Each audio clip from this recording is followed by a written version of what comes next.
कुछ लोग शराब कम पीते हैं और कुछ लोग शराब ज़्यादा पीते हैं। जो लोग शराब ज़्यादा पीते हैं मतलब सुबह शाम लेते हैं और रोज़ लेते हैं, उन्हें डिप्रेशन बीमारी होती है। और जो लोग कभी कभार पीते हैं वे शौक के लिए पीते हैं, उन्हें डिप्रेशन बीमारी होने की संभावना बहुत कम होती है। तो जिसे डिप्रेशन बीमारी होती है उससे उन्हें शराब ज़्यादा नुकसान करती है, और जिन्हें डिप्रेशन बीमारी नहीं होती है उन्हें शराब बहुत कम नुकसान करती है। लेकिन शराब तो है सबके लिए नुकसानदायक होती है, लेकिन कभी कभार कोई व्यक्ति एंजॉय या पार्टी के लिए लेते हैं तो नुकसान तो करेगी लेकिन कम नुकसान करेगी। लेकिन जिनको डिप्रेशन बीमारी होती है वे अगर एक्सपेरिमेंटल तौर पर भी, यानी अगर शौक के लिए एक बार भी करना चाहते हैं तो उनको शराब की लत लगने के चांसेस होते हैं।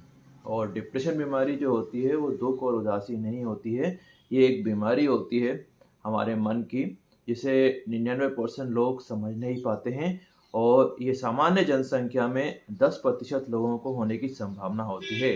मतलब 100 में से 10 लोगों को डिप्रेशन बीमारी होने की संभावना होती है। मतलब अगर 100 लोग अगर ड्रिंक करना चालू कर रहे हैं तो 10% लोग शराब की लत के शिकार हो सकते हैं। तो इसलिए हमें शराब से थोड़ा सा दूर ही रहने की कोशिश करना चाहिए।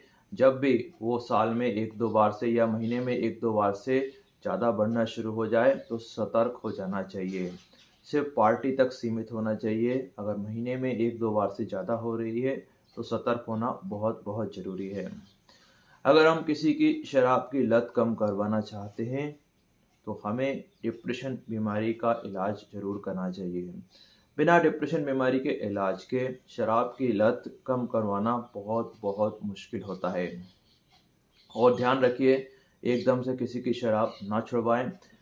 यानी अगर आपने किसी व्यक्ति को एक रूम में बंद कर दिया है तो उससे शराब नहीं छूटेगी। उससे व्यक्ति आत्महत्या करने की कोशिश कर सकता है, क्योंकि डिप्रेशन जो शराब की लत का सबसे बड़ा कारण डिप्रेशन बीमारी होता है। और डिप्रेशन बीमारी में जब व्यक्ति शराब छोड़ने की कोशिश करते हैं तो डिप्रेशन बीमारी शुरू के 1 हफ्ते में बहुत ज़्यादा पीक पर रहती है।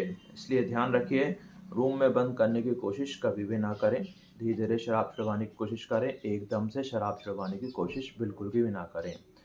डिप्रेशन बीमारी का जो इलाज है, उसकी जो दवाइयाँ हैं वो सरकारी अस्पताल में फ्री मिलती हैं और आप डॉक्टर को दिखा के वो पेशेंट को दे सकते हैं। याद रखिए, शराब की लत जिनको भी होती है वो हर व्यक्ति शराब छोड़ने की कोशिश करता है, लेकिन उनको रास्ता नहीं पता होता है। तो हमें सिर्फ रास्ता बताना होता है, थोड़ी कोशिश उनको करनी होती है, थोड़ी कोशिश हमें करनी होती है। तो इसके लिए हमने 2 वीडियो और बनाए थे जिसमें डाइसल्फिराम टैबलेट का उपयोग बताया था आपको, और साथ में ये भी बताया था कि हम शराब की लत वालों पेशेंट से किस तरह से बात करना है। मेरा नाम डॉक्टर आशीष आर्या है, MBBS। और मैंने करीबन 15 साल शराब की लत के कम करने के लिए काम किया है। साथ में ब्राउन शुगर कैसे कम करा जाए उस पर भी काम किया है। और और अब मैं आपको बताना चाहूँगा, इस चीज़ में कंटिन्यूटी बना के रखना ज़रूरत है, नियमित रहना बहुत ज़रूरी है। और हमें पता होना चाहिए कि जिनको शराब की लत होती है उनको डिप्रेशन बीमारी जो होती है शराब चालू करने से पहले से होती है। ध्यान रखिए, शराब चालू करने से पहले से डिप्रेशन बीमारी व्यक्ति को होती है। और व्यक्ति अगर चालू कर देता है तो शराब पीने के कारण डिप्रेशन बीमारी और भी बढ़ती जाती है। और जब 10-15 साल हो जाते हैं शराब पीते-पीते, तो जब ये बीमारी जब शराब छोड़ने की कोशिश करता है तो शुरू के 1 हफ्ते से लेके 6 महीने तक डिप्रेशन बीमारी जो रहता है वो पीक पर रहता है। इस समय हमें व्यक्ति का ध्यान रखना होता है और साथ में डिप्रेशन बीमारी का इलाज लेना होता है।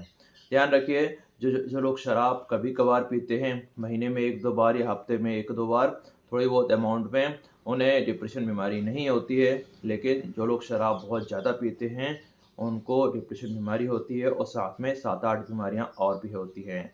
तो हम मिलते हैं अब अगले वीडियो में। Thank you very much.